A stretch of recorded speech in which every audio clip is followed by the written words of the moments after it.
Vamos a ver, este domingo continuamos la serie de estudio de los requisitos de un verdadero discípulo de Jesús. Y estamos en ese título, estamos revisando el punto número 2, que es el discípulo de Jesús está lleno del Espíritu Santo. El discípulo de Jesús está lleno del Espíritu Santo, de lo cual ya vamos hoy a la tercera parte. Vamos a la tercera parte. Ya hemos podido analizar qué significa ser lleno del Espíritu Santo de acuerdo al texto allí en Hechos capítulo 2, versículo 4. Analizamos el verdadero significado de ese acontecimiento allá, cuando recibieron el don para hablar en lenguas. Lo hemos puesto de acuerdo al contexto histórico, escritural, doctrinal, y de ahí ya hemos tenido dos sermones anteriores. Pero hoy quiero que notemos algo con respecto al estudio que estamos realizando, con respecto a ser llenos del Espíritu, porque debemos encontrar aquí, luego de leer el versículo 2:8, al venir el Espíritu Santo, ¿cuál sería el nombre por el cual los que estaban allí en el aposento deberían ser identificados? Deberían ser conocidos. ¿O para qué razón recibieron el Espíritu Santo? ¿Cuál era el propósito de haberlo recibido? Y por tal razón, el propósito indica lo que ellos son. Con ese propósito. Me explico. Si nosotros pensamos en aquellos creyentes que estaban reunidos en el aposento alto, nosotros podemos decir que son creyentes. Sí, son creyentes. Nosotros podemos pensar que son discípulos. Sí, porque seguían a Jesús. Nosotros podemos enumerar algunos calificativos más en ellos. Pero la pregunta es, ¿cuál sería otro título que tendrían especial esos primeros discípulos y creyentes? Para eso vamos a ir a la Escritura y vamos a leer en Hechos capítulo 1, un capítulo antes. Vamos a leer cuál sería ese título. Hechos capítulo 1, versículo 8. Dice la palabra de Dios: pero recibiréis poder cuando haya venido sobre vosotros el Espíritu Santo, y me seréis testigos en Jerusalén, en toda Judea, en Samaria y hasta lo último de la tierra. Entonces la palabra aquí es testigos. Testigos. Es una palabra muy en particular que los creyentes en ese momento y al recibir el Espíritu Santo podrían ser testigos verdaderos, testigos de Dios. Ahora, para ellos antes de recibir el Espíritu Santo, ellos que eran discípulos de Jesús, que seguían a Jesús, caminaban con Él, ¿bastaba con solo ser testigos de Jesucristo? Ellos podían dar evidencias a otra persona de que eran testigos de Jesús. Ellos podían tener la forma de decir, Jesús es el Salvador, y que las personas le pudiesen creer. Eso es lo que tenemos que mirar. Porque si ellos iban a hablarle a alguien de Jesús, ¿qué es lo normal que alguien le diga? Si Jesús es el Salvador, la otra persona le dice, demuéstremelo. Demuéstremelo, que es el Salvador y del mundo. Si ellos le iban a decir, Jesús perdonó pecados, sanó enfermos, la otra persona le iba a decir, demuéstremelo. ¿A quién sanó? ¿Cuándo sucedió? Entonces, los discípulos en ese momento, antes de recibir el Espíritu Santo, contaban únicamente con su experiencia, claro que sí, pero solo con sus palabras. Solo con sus palabras, es lo que ellos podían tener en este momento. Ahora, era difícil que aquellas personas que escucharan a esos creyentes, a esos discípulos, pudiesen creer en el mensaje de Jesús, pudiesen creer que Jesús fue real y que realmente Él era el Mesías. Ellos dudarían con respecto a ese mensaje. Así que Hechos capítulo 1, versículo 8, nos dice que ellos, para que fueran testigos especiales de Jesús, ¿qué necesitaban? Necesitaban el Espíritu Santo. Y eso es lo que debemos notar aquí. La razón por la cual el Espíritu Santo vino. Era necesario. Y en primer lugar, que para ser testigos de Jesús era necesario que fueran investidos del poder de lo alto del Espíritu Santo. Y segundo, ¿para qué? ¿Para qué? Para que con este poder se llevara a cabo el mandato de Jesús de ir a todas las naciones, según Mateo 28, 19. Pero dice el texto allí, porque dice allí en Hechos 1:8, me seréis testigos en Jerusalén, en toda Judea, en Samaria y hasta lo último de la tierra.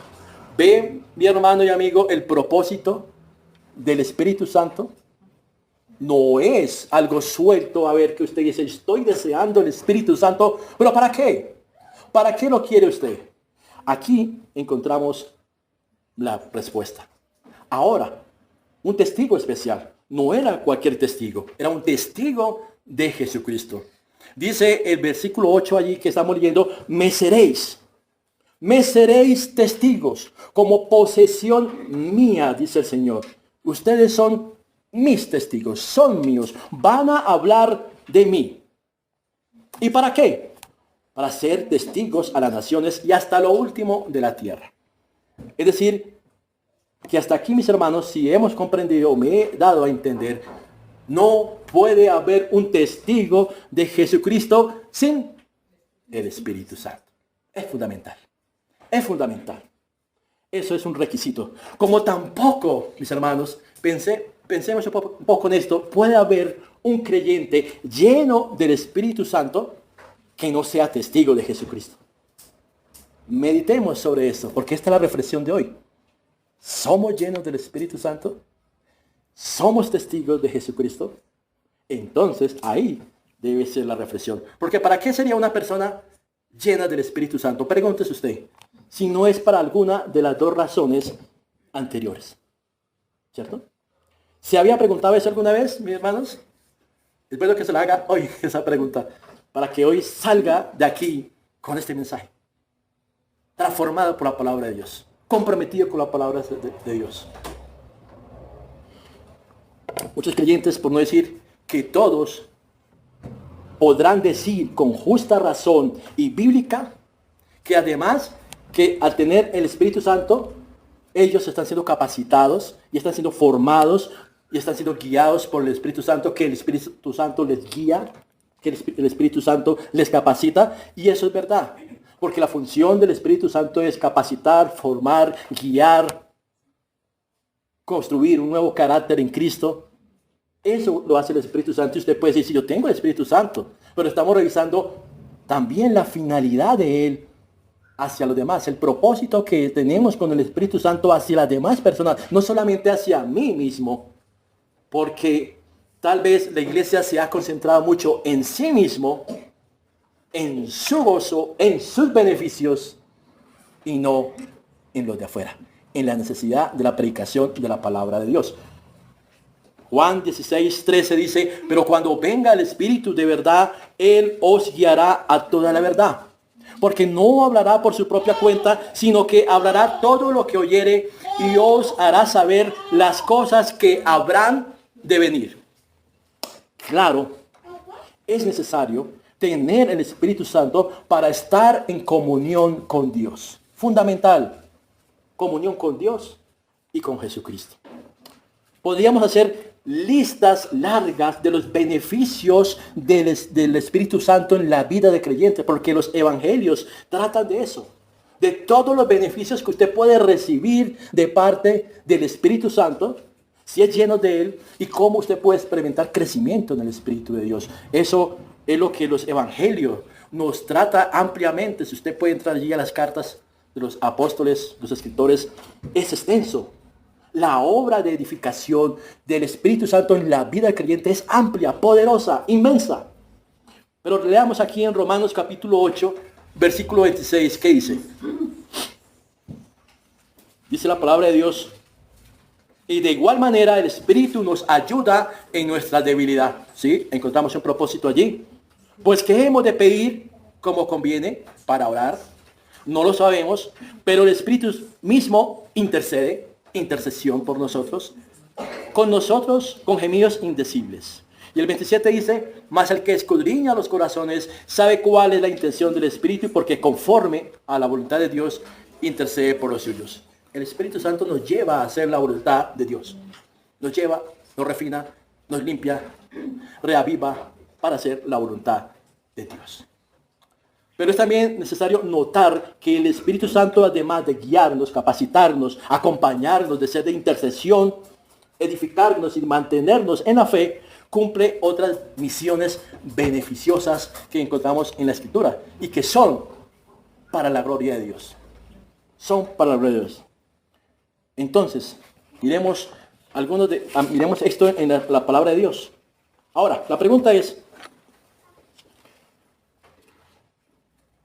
a veces hemos tomado el Evangelio para vivir una vida sin dificultades.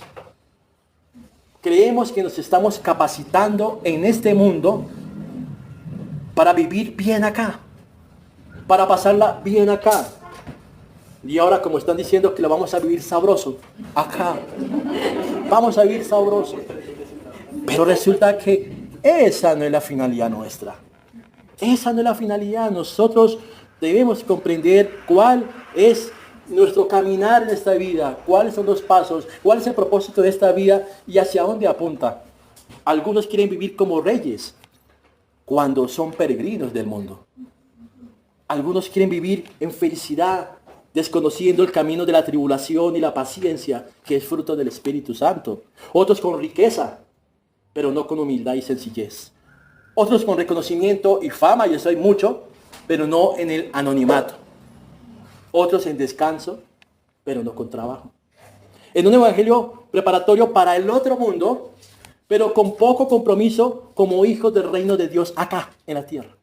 Estamos haciendo un trabajo como para allá, como distante, en vez de trabajar con esas armas espirituales para acá, para este mundo. Necesitamos como creyentes revisar nuestra forma de interpretar la Escritura y de cómo estamos viviendo el Evangelio, porque de acuerdo a cómo nosotros vivamos, vamos a recibir también en la otra vida. De lo que nosotros sembremos, vamos a cosechar. Entonces debemos empezar a ser un poco más responsables. Romanos 8, versículo 9, ¿qué dice allá? Busquemos la Escritura, mis queridos hermanos, un versículo más atrás. Leamos entre todos, por favor, Romanos capítulo 8, versículo 9, ¿qué dice? Leamos todos, por favor. Mas vosotros no vivís según la carne, sino según el Espíritu, si es que el Espíritu de Dios mora en vosotros, y si alguno no tiene el Espíritu de Cristo, no es de él. Muy bien, Romanos 8, 9 nos hace una gran advertencia de acuerdo a las palabras que acabé de decir. Nos dice que lo que usted tiene en la carne aquí, en este momento, solo alcanza para este mundo. Todo lo que usted tiene, lo que ha recibido, solo alcanza para este mundo. Pero lo que usted vive en el Espíritu alcanza para la eternidad. Esta es una inversión a largo plazo.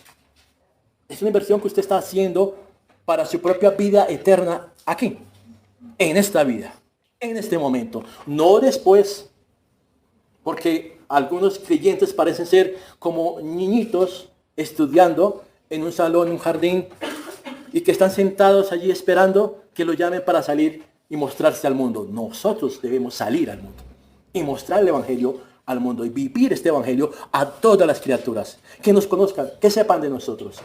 Debemos vivir sin temor, porque no nos alcanzará lo de la carne para la otra vida. No nos va a alcanzar, allá no entrará ni carne ni sangre, dice el Señor.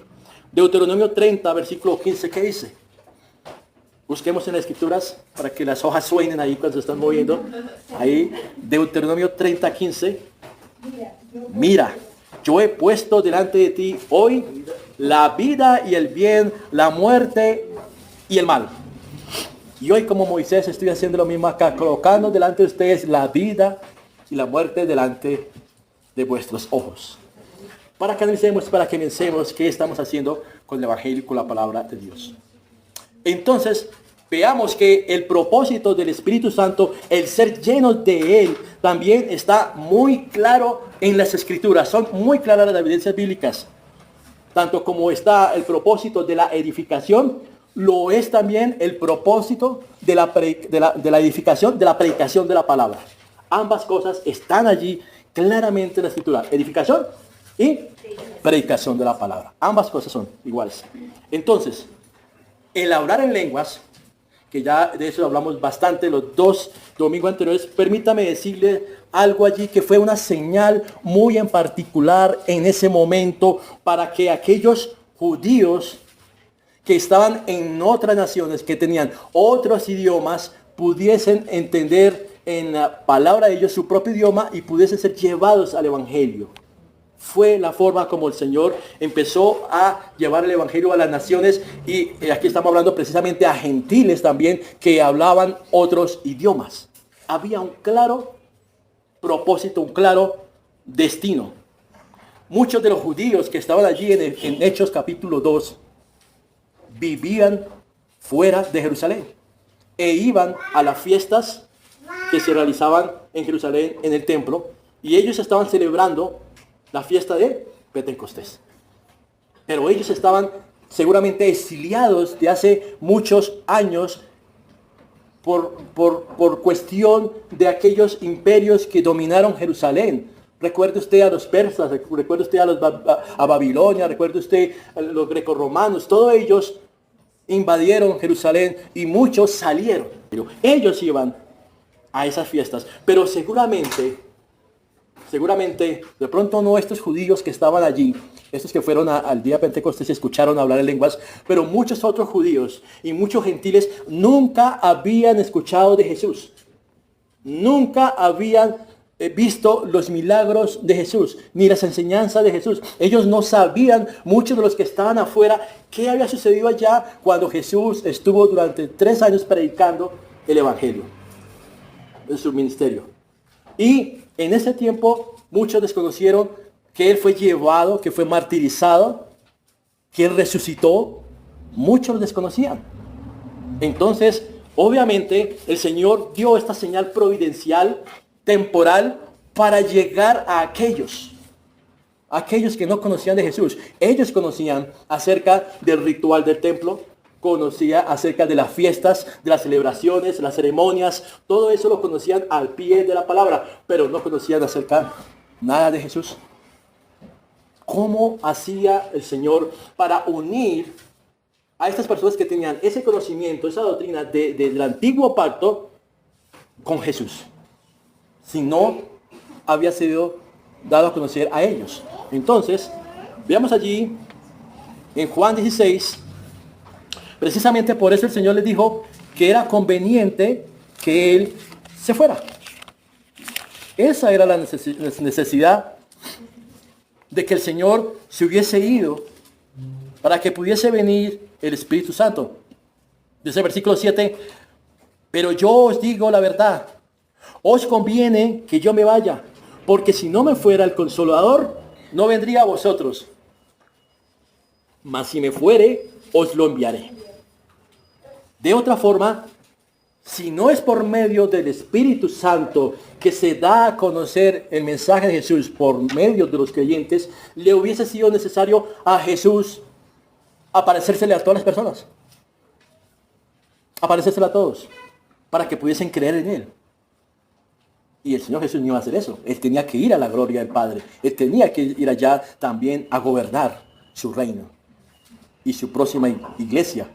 Por eso enviaba al Espíritu Santo, para que ellos escucharan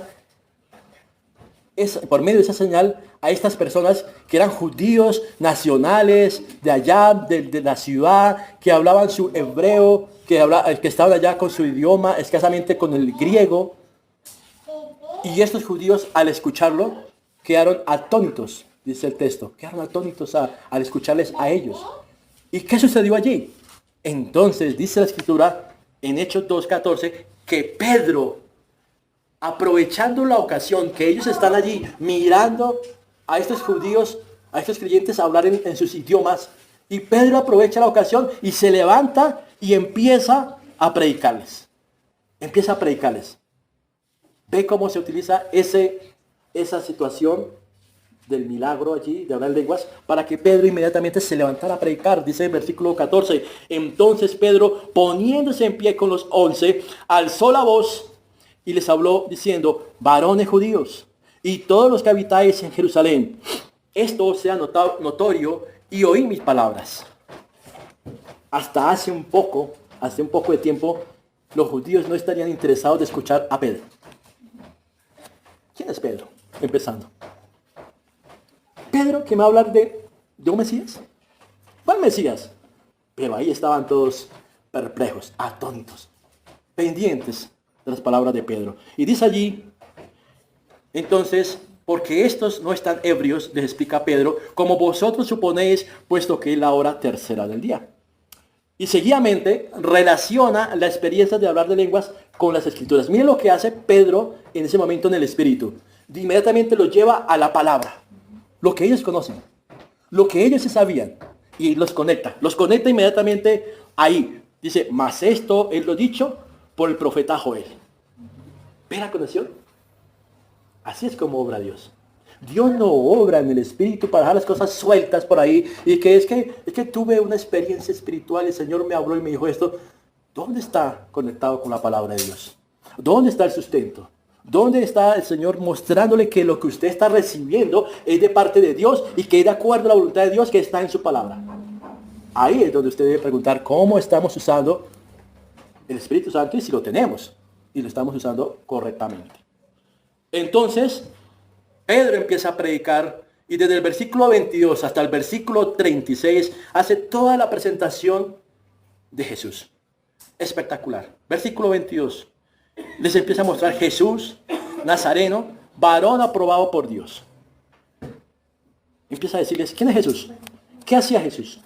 Aprobado por Dios, aprobado por las Escrituras, aprobado por los profetas. Vino a la tierra. Versículo 22. Quien hizo maravillas, prodigios y señales. A este entregado por el determinado consejo y anticipado conocimiento de Dios, le dice a ellos, a los judíos, ustedes, amigos judíos, prendisteis y matasteis por mano de inicuos crucificándole. Sí, amigos judíos, ustedes mataron al Mesías. Y el 24 dice, al cual Dios levantó suelto los dolores de la muerte, por cuanto era imposible que fuese retenido por ella. Y Pedro puede decir luego en el versículo 32, si usted se adelanta más, en el versículo 32, Pedro, lleno en el Espíritu Santo, puede decir, a este Jesús resucitado Dios, de los cuales todos nosotros somos testigos.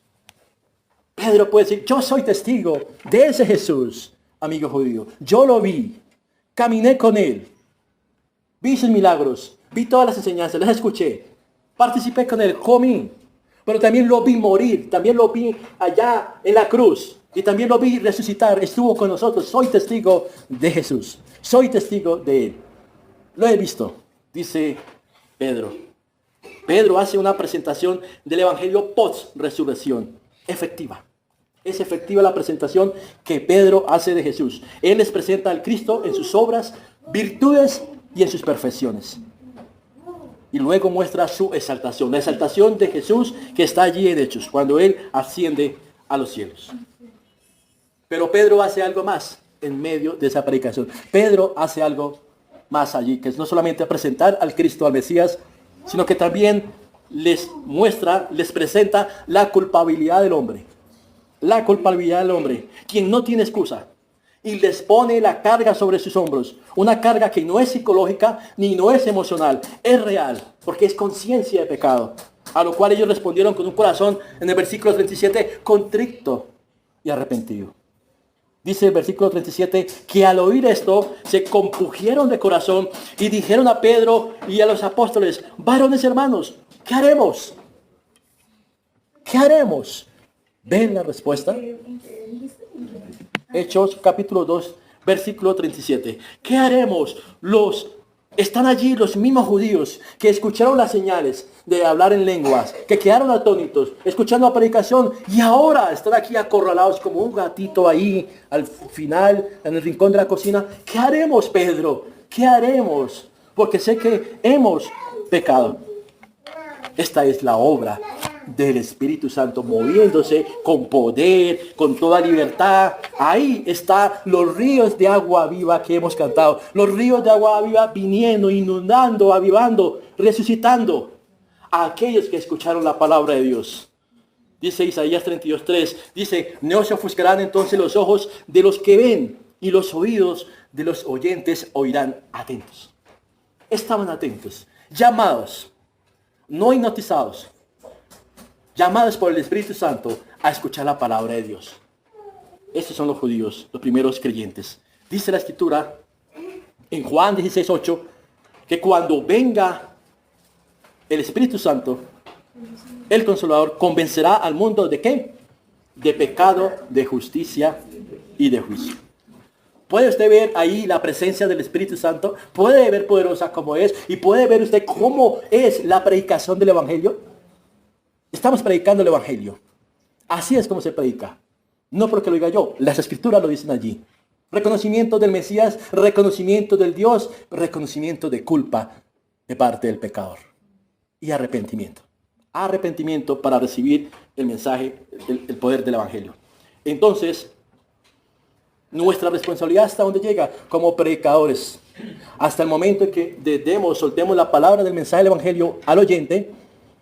Y la siguiente parte es la del Espíritu Santo, quien se va a encargar de convencer de pecado, de justicia y de juicio. Eso no lo hago yo, ni lo hace cualquiera que predique la palabra. Lo hace solo el Espíritu Santo. Solamente la palabra es suelta y allá el Señor trabajará en la vida de cada uno para dar frutos para Él. Entonces los judíos extranjeros oyeron, recibieron en ese momento la palabra de Dios.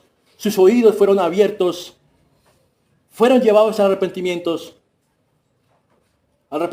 fueron evangelizados y luego dice que fueron bautizados. Hechos 2:41. Así que los que recibieron su palabra fueron bautizados y se añadieron aquel día como 13,000 personas. Ahora, en paralelo a esto, quiero recordarles un suceso de Jesús. Cuando Jesús se le aparece a dos personas que en el momento de la crucifixión y en el momento en que fueron a verificar que el cuerpo de Jesús no estaba en la tumba, estas dos personas iban camino a Emaús e iban muy tristes porque esa expectativa que tenían acerca del Mesías se les había venido al piso. Y dice que Jesús se acercó, salió al camino de estas dos personas, salió al encuentro allá en Lucas capítulo 24, si usted lo quiere ubicar, Lucas capítulo 24, del versículo 13 al 34, y Jesús se acerca allí y les pregunta la razón de su práctica, le pregunta a ellos, dice el versículo 17, ¿qué prácticas son estas que tenéis entre vosotros mientras camináis? ¿Y por qué estáis tristes? ¿Por qué estás tristes? Le dice el Señor Jesús a ellos. Alguien que está sin Dios y sin Cristo en el mundo está triste. Alguien que está en este mundo, viviendo con lo de este mundo, gozándose con este mundo, realmente está triste. Está triste porque no tiene el tesoro más valioso que es Jesús. No tiene realmente el tesoro valioso que es Jesús. Y ellos tratan a Jesús en ese momento, cuando Jesús le hace esa pregunta, lo tratan como extranjeros. Mire, lo tratan como extranjeros porque dice el versículo 18, respondiendo uno de ellos que se llamaba Cleofas, le dijo, ¿eres tú el único forastero en Jerusalén que no ha sabido las cosas que en ella han acontecido en estos días? Porque los forasteros no conocían acerca del suceso de Jesús. Y ellos le dicen, ¿es acaso usted forastero? Le dicen a Jesús, ¿no? Pero realmente quienes estaban lejos, quienes eran los extranjeros, al igual que Nicodemo, que hace 8 días vimos nosotros, eran estas dos personas. Los extranjeros, los que estaban lejos eran ellos de la presencia de Dios y de Cristo. ¿Y por qué? Versículo 16. Dice que los ojos de ellos estaban velados para que no le conociese. No conocieron a Jesús que estaba con ellos hablando y haciéndole esas preguntas. Y dice el versículo 21, además, que habían perdido la esperanza de que Jesús era el Rey que los redimiera. No tenían esperanza, no tenían a Dios, no tenían al Cristo. Dice que dijeron que es el tercer día que esto ha acontecido. ¿Y Jesús qué hace luego? Estamos viendo un paralelo entre la predicación de Pedro y la predicación de Jesús. Pedro aprendió de Jesús. En la escuela de Jesús, del discipulado, Pedro aprendió de Jesús. Y seguramente eso fue lo que Pedro hizo los 50 días cuando recibió el soplo del Espíritu Santo para enseñarle a aquellos que están en el aposento. Jesús, ¿qué hace en ese momento? Dice del versículo 25 al 26. Entonces Él les dijo, oh insensatos y tardos de corazón, para creer todo lo que los profetas han dicho. Escrituras, la ley, los profetas. ¿No era necesario que el Cristo padeciera estas cosas y que entrara en su gloria? Les empieza a decir, en las Escrituras está.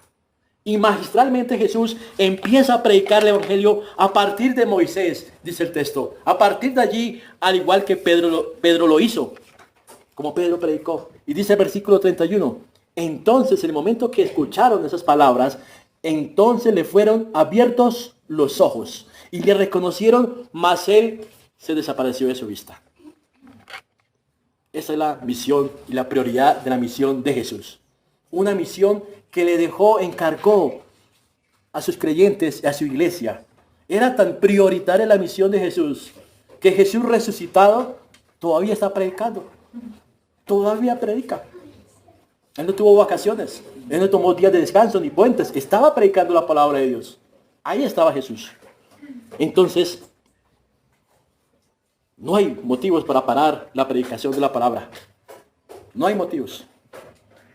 Jesús nos da ejemplo constantemente de esto. Y dice en Timoteo, en 2 Timoteo capítulo 4, versículo 2, ¿qué dice la Escritura? Le dice Pablo al joven Timoteo, quien se está preparando para ser ministro, pastor, y le dice que predique la palabra, que inste a tiempo y fuera de tiempo, redarguye, reprende, exhorta con toda paciencia y doctrina. Ahora, necesitamos, mis hermanos, entender esto, porque esta es la labor de nuestras vidas mientras estemos aquí. Mientras esperamos al Señor en gloria, nuestra misión es estar aquí predicando el Evangelio. Predicando el Evangelio. ¿Qué dice 2 Timoteo 4:8? ¿Qué dice el versículo allí?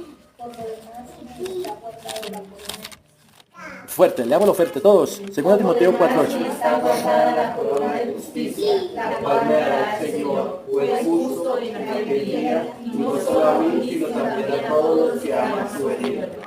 Bueno, la pregunta es, está ahí hablando Pablo, despidiéndose de Timoteo, y dice que la corona, ¿de qué? De justicia está guardada para él. ¿Solamente para Pablo? ¿Qué dice ahí el texto? ¿Qué dice el texto? Para todos.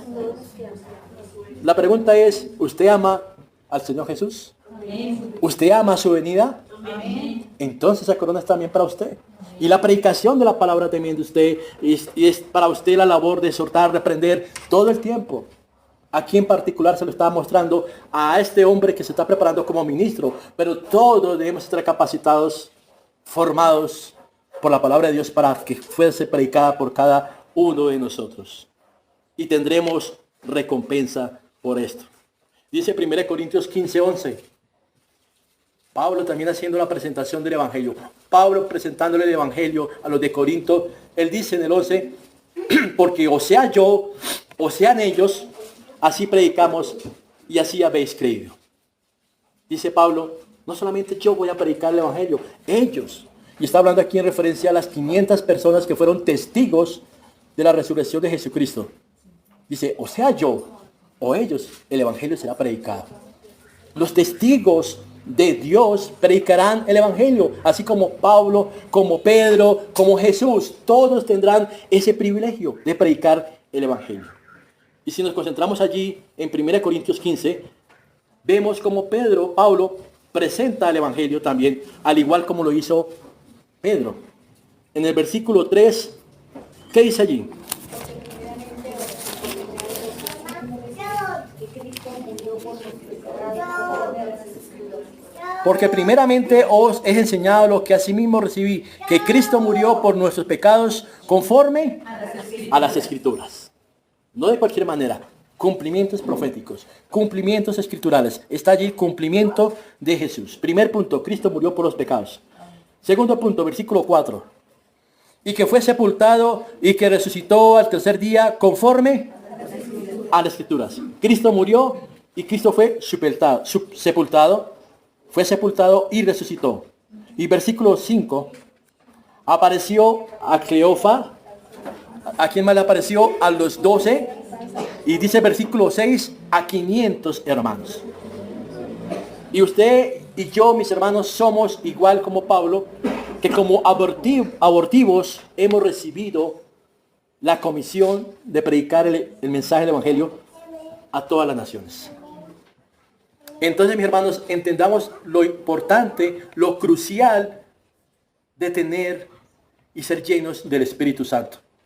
Es crucial absolutamente en todo lo que hacemos en la vida de la iglesia y nuestra vida en particular. Es crucial la presencia del Espíritu Santo. Y debemos, como cristianos bíblicos, estudiar más detenidamente quién es el Espíritu Santo y cuáles son las funciones del Espíritu Santo en nuestra vida. Y no tener temor de hablar de Él, porque Él también merece la honra, así como el Padre, como el Hijo y el Espíritu Santo deben ser honrados. No lo debemos ocultar allí. Porque parece que creemos más fácilmente en Jesús. Y hablamos de Jesús y el Espíritu Santo como que está en tercer lugar. Aunque es el número 3, no quiere decir que sea para ser puesto en tercer lugar. Dios es uno. Dios es uno. Y el Espíritu Santo es Dios. ¿Por qué es crucial que demos importancia al Espíritu Santo? Porque Génesis 1 nos muestra que Él estaba presente en toda la creación. Dice Génesis 1, del 1 al 2, en el principio creó Dios los cielos y la tierra estaba desordenada y vacía, y las tinieblas estaban sobre la faz del abismo, y el Espíritu de Dios se movía sobre la faz de las aguas. ¿Lo ve? Desde el principio de la historia está allí. Desde el principio de esta creación. El Espíritu Santo. Ahora le hago una pregunta. ¿El mar es grande? Es muy grande, poderoso, ¿cierto? Es inmenso. Claro que sí. Pues todo lo que existe fue por el poder del Espíritu Santo. Todo lo que existe fue por medio del poder del Espíritu Santo. El Espíritu Santo era la voz de Dios en acción. Era la voz de Dios en acción en ese momento. En grandeza y en poder. En el Espíritu es que Dios creó todas las cosas. ¿Lo ven allí? Le hago una pregunta. ¿Una hormiga podrá levantar a un elefante en sus hombros? Bueno, ¿las hormigas tienen hombros? ¿Podrá una hormiga levantar a un elefante sobre sus espaldas? No, ¿cierto? Un hombre, piense usted en el más poderoso, más fuerte, ¿podrá levantar el mundo sobre sus hombros? No. Solamente la filosofía, los griegos, Atlas, era que tenía el mundo sobre sus hombros. Pero eso es una historia, es un cuento. La pregunta es, mis hermanos, Dios murió. Cristo murió, está en la tumba. ¿Será que Jesús hubiese podido ser levantado de esa tumba, resucitar por medio de todas las oraciones de todos los santos, de todas las épocas, en ese momento orándole al Señor, resucita al Mesías, que se levante allí? ¿Ellos lo podrían hacer? No. Porque es Dios. Es Dios, superior a todos nosotros, así como el mar es superior para nosotros, y así como el elefante es superior a una hormiga. No podrían ser levantados por ningún ser humano, ni por 1000 misas que usted le quiera hacer, ni con todos los habitantes. Y si fueran todos los habitantes de la tierra justos, creyentes y santos, póngalos a todos, todas las generaciones. Milagrosamente todos se convirtieron, milagrosamente todos sus santos, milagrosamente todos están allí alabando a Dios. Ni con ese poder podrán levantar al Dios de la tumba. Solo hay una forma, y es en el poder del Espíritu Santo del Señor. No hay otra forma. Él fue levantado de la tumba por ese poder del Santo Espíritu. Dice en Hechos 2, versículo 24. ¿Qué dice allí? Al cual Dios levantó, suelto los dolores de la muerte, por cuanto era imposible que fuese retenido por ella. Y más adelante en el versículo 32, a este Jesús resucitó Dios, de lo cual todos nosotros somos testigos. ¿Quién pudo resucitar a Jesús? El Espíritu Santo. Dios solamente podía con Dios. Nadie más podía hacerlo. Entonces aquí dice claramente también la Escritura, claramente nos dice aquí, si usted lee el texto y lo relaciona, que Dios, sí, Dios y el Espíritu Santo en unidad lo hizo. Y el Espíritu Santo es Dios. El Espíritu Santo es Dios. No es una fuerza. No es algo allí magnético, un campo que usted tenga allá. No es algo, una experiencia. No. Es Dios. Es una persona. Es real. Y Dios levantó al Hijo, al Cristo. Esto fue tan real en Cristo como es real el cielo que usted ve y el aire y el oxígeno que usted está recibiendo en este momento. Es tan real, porque todo eso fue creado por Dios. Todo eso lo creó por medio del Espíritu Santo. El Espíritu Santo es alguien, es poderoso y con su poder levantó a Jesús. Dice Colosenses capítulo 2, versículo 12, otro texto. Dice allí, en el poder de Dios, en la parte 12c, la clasifico, lo divido en tres partes. La parte 3c final dice, en el poder de Dios que le levantó de los muertos. ¿Está allí en Colosenses 2:12? Pero mire algo más. Mire algo más, que en cada escenario de la obra de Cristo, ¿quién más aparece? En el escenario de la obra de Cristo, ¿quién está también junto allí? ¿Alguna idea? Dice ahí mismo el versículo 12. Sepultados, ¿quiénes? Con Él. ¿Quiénes son esos? Los creyentes. Los creyentes sepultados con Él en el bautismo. ¿Y cuál bautismo? Ya lo hemos estudiado, el del Espíritu Santo. Mis hermanos, cada uno de nosotros tuvo su bautismo en el Espíritu Santo. Cada uno debe haber tenido su propio Pentecostés. ¿Ha tenido usted su Pentecostés? Cada uno debe haber tenido su propia llenura del Espíritu Santo para llamarse cristiano. Dice, en el cual también fuisteis resucitados con Él mediante la fe en el poder de Dios que le levantó de los muertos. Mis hermanos, nosotros somos unidos a Cristo por medio del Espíritu Santo. De allí que Pedro predicara esa gran verdad, de la cual recientemente él había adquirido ese Espíritu Santo y lo predica, porque esa fue la promesa de Jesús. Dice allí en Hechos capítulo 2, 33. Dice que así que exaltado por la diestra de Dios y habiendo recibido del Padre la promesa del Espíritu Santo, ha derramado esto que vosotros veis y oís. Dios, Cristo aquí, nunca desamparó al creyente. Nunca desamparó a sus seguidores. Él dijo, yo me voy, pero les conviene que yo me vaya. Y Él se fue. Y dice el texto que derramó el Espíritu Santo de allá desde el cielo. El Señor Jesús no está ya sentado, descansando o durmiendo. Él está trabajando por cada creyente. Él se siguió trabajando, Él siguió predicando, Él siguió guiando a la iglesia, Él siguió orando por ella, intercediendo por ella. Todo el tiempo está allí. Entonces volvemos al propósito de ser investidos de lo alto por el Espíritu Santo. Romanos capítulo 8, versículo 11. ¿Qué dice la palabra de Dios allí? Y el Espíritu Santo, el que levantó de los muertos a Cristo Jesús, vivificará también vuestros cuerpos mortales por su Espíritu que mora en vosotros. Pablo se considera a sí mismo como el más pequeño de todos los santos y nos hace a nosotros partícipes del privilegio de anunciar el mensaje del Evangelio, porque tenemos ese Espíritu Santo derramado en nuestros corazones. Y dice 1 Corintios 15:11, que ya lo hemos leído, que sea yo o sea ellos, así predicamos. Así predicamos el Evangelio, todos los creyentes. Hermanos, nosotros no estamos en un puente aéreo en esta vida esperando que nos llamen para tomar un avión e ir al destino. Nosotros estamos aquí trabajando para ser capacitados, enseñados, formados, para ser discípulos de Jesús y ser testigos especiales de Jesús. testigos especiales de Él en este mundo.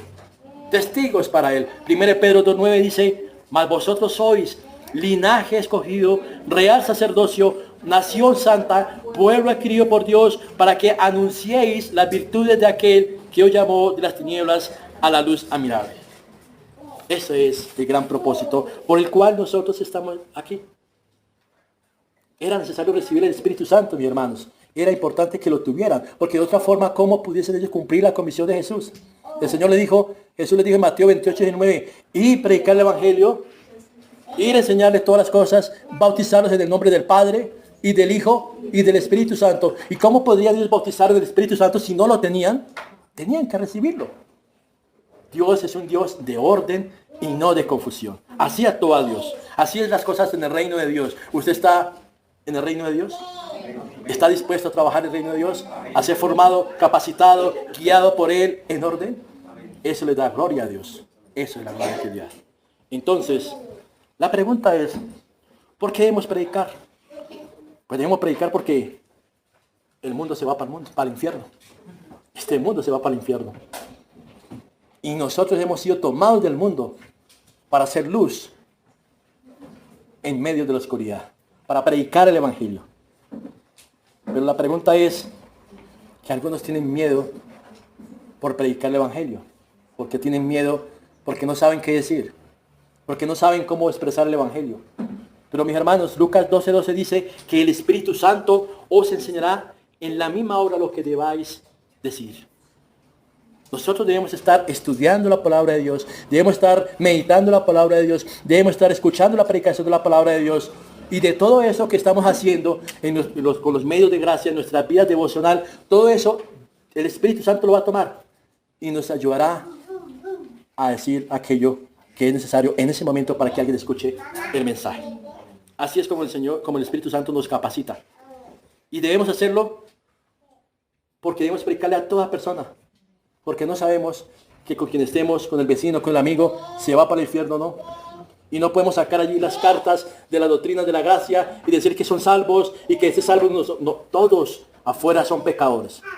Todos afuera se van para el infierno. Esa es la mentalidad que nosotros debemos tener para predicar el Evangelio a toda persona. Todos los que están afuera están perdidos.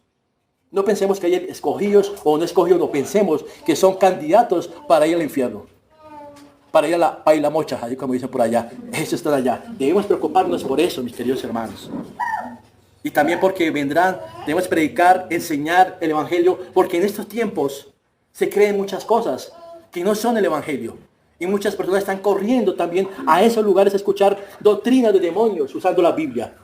Qué triste decirlo, pero escuchando doctrina de demonios usando la misma palabra de Dios. 2 Timoteo 4:3 dice que en estos días vendrá tiempo cuando no sufrirán la sana doctrina, sino que teniendo comezón de oír, se amontonarán maestros conforme a sus propias concupiscencias.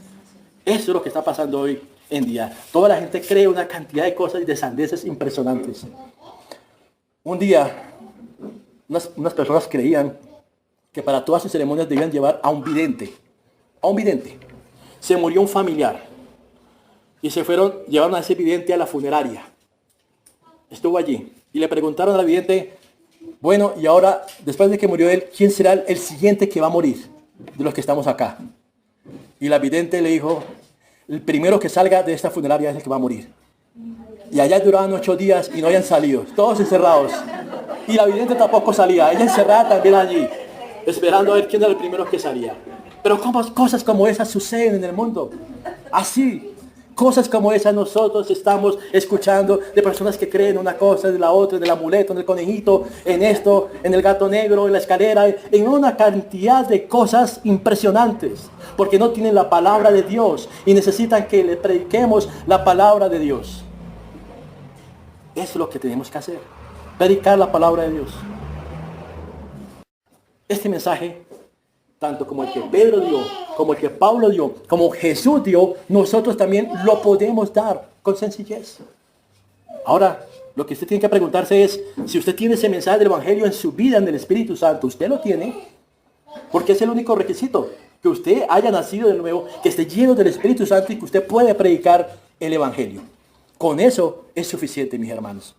No se preocupe en la forma de cómo predicamos y que de esta forma así se capacita, se enseña acá. Aquí se hace en Semilla Viva, se predica, se le enseña cómo evangelizar. Pero aún así, con todo el método, con todo lo que usted quiera, usted puede predicar el mensaje de Dios. Usted puede soltar la palabra de Dios en cualquier momento y alguien puede convencerse por lo que usted diga. Eso es posible porque no es usted, sino el Espíritu Santo que va a convencer. Muy bien. Entonces, no es tan difícil. Pensemos en Jesús. ¿Hay algún momento en la vida de Jesús que haya sido el momento improbable en el cual Jesús hubiese podido predicar el Evangelio? ¿El momento más improbable de la vida de Jesús en el cual hubiese predicado el Evangelio? Pues fue precisamente en la cruz. Estando en la cruz. Jesús no solamente predicó estando vivo, no solamente predicó habiendo resucitado, sino que predicó en la misma cruz. Lucas 23, del 39 al 41. 39 al 41. Ahí está la relación. Dice, y uno de los malhechores que estaban colgados le injuriaba, diciendo, si tú eres el Cristo, sálvate a ti mismo y a nosotros. 40. Respondiendo el otro lo reprendió, diciendo, ¿ni aún temes tú a Dios, estando en la misma condenación? Versículo 41. Nosotros a la verdad justamente padecemos, porque recibimos lo que merecemos nuestros hechos, mas ningún mal hizo. ¿Ve esta escena, mis hermanos? ¿Qué está sucediendo aquí en esa palabra? Versículo 39. Hay dos malhechores. Están allí injuriándole. Pero en el 40 dice, uno de ellos, que ni aún temes tú a Dios, estando en la misma condenación. Primer punto, ¿qué es lo que se hace en la predicación del Evangelio? ¿Qué es lo que hizo Pedro? ¿Qué es lo que hizo Pablo? ¿Qué hizo Jesús? Mostrar a Dios. Mostrar a Dios. Ahí está. En la presencia de Dios están. En la misma condenación están los hombres pecadores. Dios ahí, versículo 40, mostrando a Dios. Es la declaración, ¿acuerdas de quién? Del malhechor. Es el malhechor que está ahí confesando que Jesús es Dios. Versículo 41.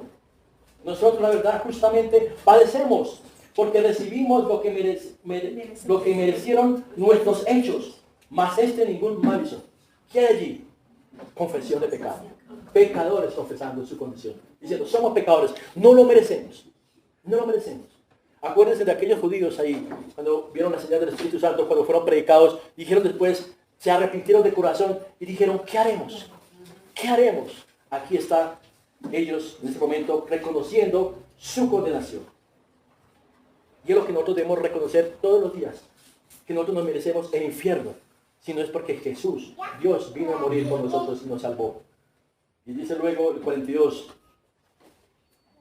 y dijo a Jesús, acuérdate de mí cuando vengas en tu reino. Acuérdate de mí cuando vengas en tu reino. Mire, este hombre que reconoció a Jesús como Dios, que reconoció su pecado, que reconoció que merecía la condenación, le dice, Señor, deposita su fe en Él. Deposita su fe en Él. Dice, acuérdate de mí cuando vengas en tu reino. Y lo está viendo a Él como Dios, el Dios del reino. Lo reconoce. Es Jesús su Dios. Es Jesús el Rey del reino. Jesús gobierna en sus vidas. Ahí está el Evangelio. Ahí está el Evangelio. Si usted tuviera una persona en ese momento en que está tirada en el piso. Alguien me hacía esta pregunta esta semana. Alguien está muriendo. Tiene 2 minutos para predicar el Evangelio. ¿Cierto? ¿Qué le diría? ¿Qué le diría? Ahí están, 2 versículos. Para que usted le presente el Evangelio express a alguien si es necesario. ¿Se salvará? Eso lo sabe solamente Dios. Pero si es necesario hacerlo así, ahí está.